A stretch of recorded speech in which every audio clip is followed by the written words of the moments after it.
Hello दोस्तों, Purvanchal IAS के platform पर आप सभी का स्वागत है। यह है current affair series for UPSC and other state PCS exams. आज हम कंटिन्यू कर रहे हैं हमारा सीरीज ऑफ इम्पोर्टेंट कमिटीज़ वाला लेक्चर। ये सेकंड वीडियो है in that particular series. Purvanchal IAS is a venture for sustainable education by doctor Ravi Agrahari sir और उनकी टीम। फॉर ऑनलाइन क्लासेस आप पूर्वांचल आईएएस का ऐप डाउनलोड कर सकते हैं। ऑनलाइन या फेस टू फेस क्लासेस में आप इंटरेस्टेड हो, गोरखपुर उत्तर प्रदेश में हमारा ऑफिस है। You can contact us on this numbers जो यहाँ पर हैं। एंड आपके लिए कंप्लीट एनसीईआरटी कोर्स हम लेकर आएंगे जल्द ही, जिसमें history, polity, economy, geography, science, social issues, ये सारे के सारे जो आपके एनसीईआरटी कवर किए जाएंगे। एंड ये आपका बेस जीएस का बहुत स्ट्रॉन्ग बना देगा। अच्छे से एक्सप्लेन किए जाएंगे, वीडियो लेक्चर्स होंगे इसमें। तो ये मात्र 3,000 रुपये एक्सक्लूडिंग जीएसटी आपको मिलेगा। Also full GS courses books के साथ, मटेरियल के साथ हम प्रोवाइड करते हैं यूपीएससी, यूपीपीएससी, एमपीपीएससी, सीजीपीएससी के लिए with reasonable fees.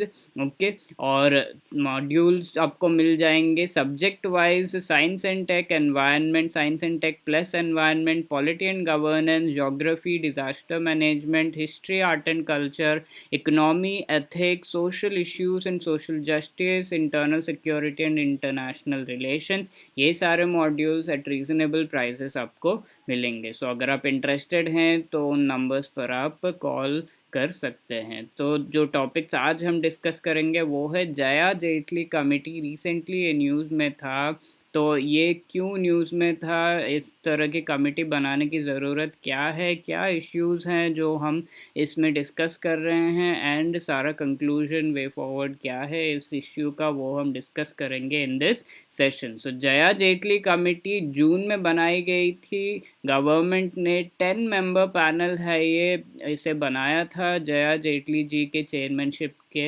Under. Other people जो मेंबर्स इसमें हैं वो हैं secretaries from the ministries of human resource development, women and child development and health and family welfare. ये सारे मिनिस्ट्रीज के सेक्रेटरीज हैं इसमें, among others, to look into the क्या है इसका मैंडेट, किस लिए बनाई गई थी।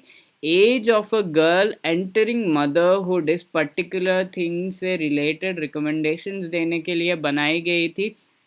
एज ऑफ अ गर्ल जो मदरहुड में एंटर करती है उससे related. So mostly child marriages जो है 16 इस एज से होते हैं, एंड 18 जो है लीगल एज है for women in India for marriage. Beyond that अगर मैरिज हो रहा है देन दैट इज़ फाइन, 18 से आगे। तो अगर इससे पहले अगर मैरी कर रहे हैं then that is illegal till now. तो ऐसा अगर होता है देन उनके हेल्थ पे क्या असर पड़ सकता है। लोअर मैटरनल मोर्टालिटी रेट्स, तो maternal mortality in the sense जो मदर हैं, जो गर्ल्स हैं, वो अगर मदर बन जाते हैं और इस पर्टिकुलर प्रोसेस में उनका जो है सारा सिस्टम है बॉडी का दैट इज़ नॉट सपोर्ट नहीं कर रहा है, then that can be leading to fatal results. तो इस ऐसे चीज़ों में उनकी डेथ भी हो सकती है। सो इस पर्टिकुलर थिंग को मैटरनल मोर्टालिटी कहते हैं। इसके रेट को कम करने के लिए एज सही सही क्या होनी चाहिए मदर की, वो डिसाइड करने की ज़रूरत है। 18 था till now age of marriage, and beyond this वो मदर बनते हैं तो अराउंड 20 इस एज तक दे बिकम मदर। तो ये चीज़ें सही है या नहीं, या फिर इस एज को रीएडजस्ट करने की ज़रूरत है सो दैट मोर्टालिटी रेट्स कम हो और उनकी न्यूट्रिशन लेवल्स भी इम्प्रूव हो। ये सारी चीज़ें देखने के लिए इस पर्टिकुलर कमेटी को बनाया गया है। ओके, तो जुलाई 31 को सबमिट करना था इनका जो रिपोर्ट है, जो कि नहीं हो पाया। ये फॉलो करता है निर्मला सीतारामन जी, हमारे फाइनेंस मिनिस्टर है, जो यूनियन बजट स्पीच में उन्होंने कहा था February 1, 2020 को कि एक टास्क फोर्स बनाई जाएगी for what, for looking into the matter of age of a girl entering motherhood in order to क्या है इसके need? Lower maternal mortality rate, जो मोर्टालिटी हो रही है, मदर्स की जो डेथ हो रही है बिकॉज ऑफ वो संभाल नहीं पाते हैं, उनकी बॉडी नहीं संभाल पाती है, तो इस वजह से। And also to improve the nutrition level, कि न्यूट्रिशन लेवल इम्प्रूव की जाए कि इस पर्टिकुलर एज में इफ़ दे बिकम मदर तो अच्छे से सस्टेन करते हुए, उन्हें अच्छी न्यूट्रिशन मिलते हुए दे कैन बिकम मदर, और जो चाइल्ड आएगा that will also be very healthy. तो व्हाट इज़ द नीड एक बार देख लेते हैं। IFPRI जो है Lancet child and adolescent health, इस पर्टिकुलर जर्नल में ये पब्लिश हुआ था कि एडोलसेंट मदर्स 10 to 19 ईयर्स में जो गर्ल्स मदर बन जाते हैं, उनके जो चिल्ड्रन होते हैं वो 5 परसेंटेज पॉइंट्स ज़्यादा स्टंटेड होते हैं, तो उनके जो हाइट है वो कम होती है, उन चिल्ड्रन का 10 परसेंटेज पॉइंट्स उनकी वेट भी कम होती है as compare to adult mothers. Okay, so इस वजह से एज को सही से डिफाइन करने की ज़रूरत है जब girls can become mothers. Okay, it also highlighted other factors such as lower education level, ये भी एक रीज़न है, not just age. Teenage mothers जो हैं पुअर इकोनॉमिक स्टेटस में होते हैं, because of which also this can be happening, and इनका काफ़ी सही लिंक है चाइल्ड के हाइट एंड वेट मेजरमेंट से। सो इस वजह से इस पर्टिकुलर चीज़ को जो है इम्पोर्टेंस दी गई है। It recommends that increasing age of first marriage, age at first birth and girls education are a promising approach to also improve maternal and child nutrition. So इस कमिटी एंड उस report का भी almost एक जैसा इनका recommendation ये है कि एज एट फर्स्ट मैरिज जो है उससे इंक्रीज़ करना चाहिए, नॉट जस्ट 18 और भी ज़्यादा उसे इंक्रीज़ कर सकते हैं। And age at first birth जो होता है उससे सही से प्लान करके एज जो है सही होनी चाहिए 20 के अबव। इस तरह से गर्ल्स एजुकेशन पे भी ध्यान देना पड़ेगा so as to improve maternal and child nutrition, इस तरह से कहा गया है। सो ये सब चीज़ों में चैलेंजेस क्या है? National coalition advocating for adolescent concerns on behalf of 21 NGOs, ये जो है जिसने देखा है कि it submission to the task force last month asserted that increasing the legal age, तो ये एज को बढ़ाने की बातें करी थी इस पर्टिकुलर कमिटी ने, बट इस तरह से इंक्रीज़ करने से एक पर्टिकुलर इश्यू, एक प्रॉब्लम आ जाती है। जैसे 16 और इस एज में अगर मैरिज होता है तो that is going to become a particular issue, right, क्योंकि ये इलीगल माना जाता है, 18 होने से सही है।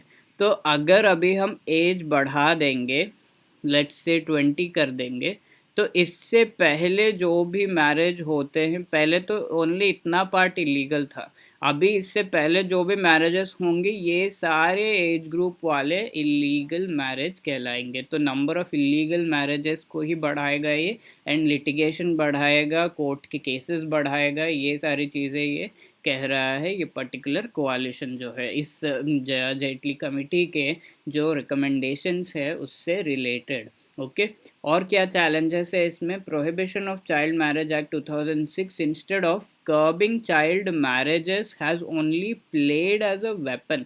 Okay, so prohibition of child marriage act 2006, जैसा मैंने कहा, जो पीपल चले जाते हैं, जो भाग के या फिर किसी तरह से शादी करने की कोशिश करते हैं, और इनके जो पेरेंट्स हैं वो इलीगल जो है उनका मैरिज करार करके उन्हें पनिशमेंट दिलाने के अलावा ज़्यादा इस पर्टिकुलर एक्ट ने मदद नहीं की है, जैसा मैंने ऑलरेडी बताया था। तो पनिश बॉयज़ जो है मेनली किया जाता है इस पर्टिकुलर एक्ट के तहत।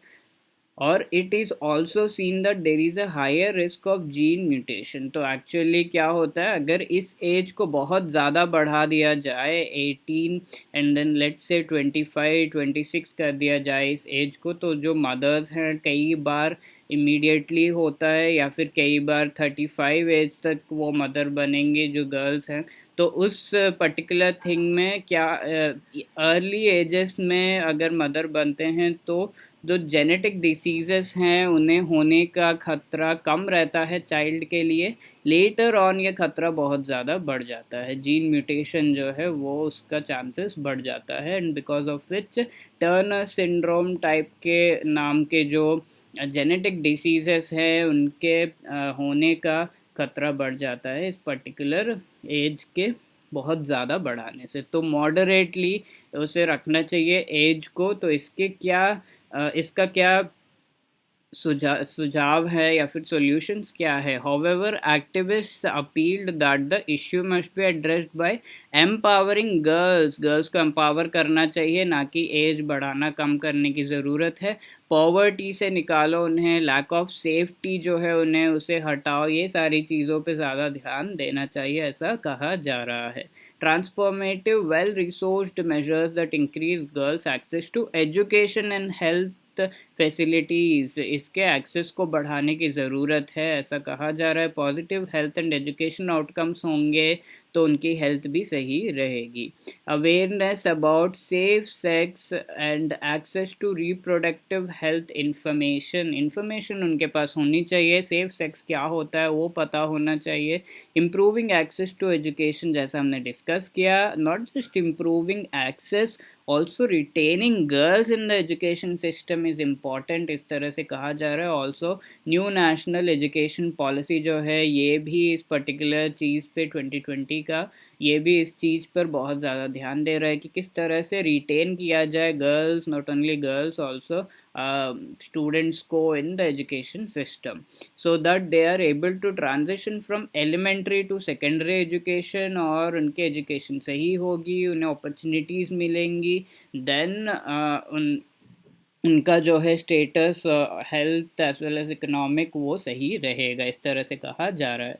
तो वी हैव सीन कि जया जेटली कमिटी के सामने क्या मैंडेट था, क्या रिकमेंडेशंस उन्होंने दिए, इनके क्या चैलेंजेस है और क्या सॉल्यूशंस हो सकते हैं in this particular session. The previous session हमने ये क्वेश्चन देखा था, Biplab Kumar Sharma committee recently seen in the news was constituted in relation to public distribution system, India's foreign policy, national register of citizens, of the bus. So in relation to पूछा गया है, तो ये जो आंसर है ये सही है। असम अकॉर्ड के तहत असमीज पीपल को डिफाइन करने के लिए कमेटी बनी थी, तो नेशनल रजिस्टर ऑफ सिटीजन जो है इस पर्टिकुलर थिंग में सही है। आपका आज के लिए क्वेश्चन है, Jaya Jetli committee recently seen in the news was constituted in relation to public distribution system, India's foreign policy, women issues या child issues, whichever you think is correct, A, B, C या D, please mention करिए comment section में। कई लोगों ने सही answer दिया था पिछले क्वेश्चन का, and thank you. If you did like the video please like share subscribe. और अगर आपकी क्वेरी है, आप कांटेक्ट करना चाहते हैं, तो आप इन नंबर्स पर कांटेक्ट कर सकते हैं। हम हिंदी एंड इंग्लिश मीडियम के क्लासेस एंड बुक्स प्रोवाइड करते हैं for UPSC and other state PCS exams. And if you did like the video please like share subscribe. Thank you.